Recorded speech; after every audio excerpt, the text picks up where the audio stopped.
Karl Stefanovic's 9 lives appear to have run out. His often troubled time at the Today Show all but over. He's now expected to be sacked by his bosses at Channel 9 after a controversial podcast and 20 years without a single ratings win. It was a killer question that's come back to bite. Keir Starmer is a wanker.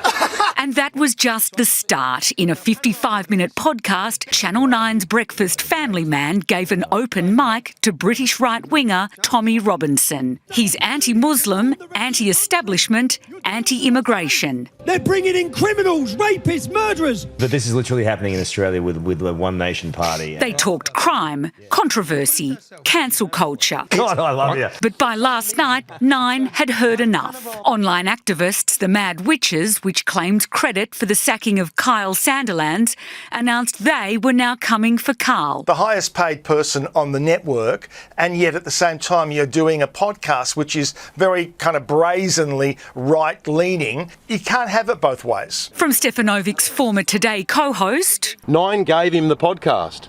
So if you're trying to work out how all of this happened, look in the mirror. And from his newfound friend. I think they're bloody stupid to do it. Well, it's been absolutely devastating for many of the backpackers. From cub reporter to stints on primetime news shows, but it was 20 years at breakfast which gave Stefanovic his meal ticket, earning more than $2 million a year. It's very simple. That despite a string of scandals, from drunken on-air antics... You know how hard that was to say? ...to breaking up a brawl with cricketer Michael Clarke.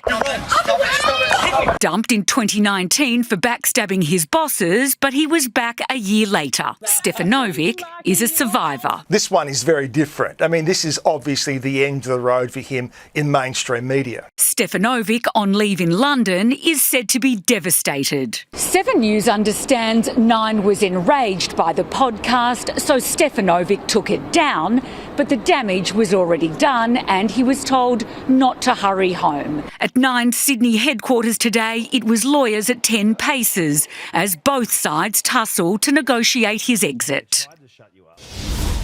Live to Clementine Cuneo now at Gold FM in North Sydney. Clem, there are now clouds gathering over Karl's new radio show. That's right, Angie. His new Friday gig with Eddie Maguire is only 2 weeks in, but we can confirm he won't be back tomorrow for episode 3. In fact, Gold tells us they haven't made a decision yet on whether Stefanovic will be back at all. The station is owned by ARN, and having just dealt with the Kyle Sandilands saga, it's now faced with an all-new inferno around Stefanovic. And while Karl won't be on radio tomorrow, Eddie Maguire tells us he most certainly will be, and he'll have his say then. Clementine Cuneo, thank you.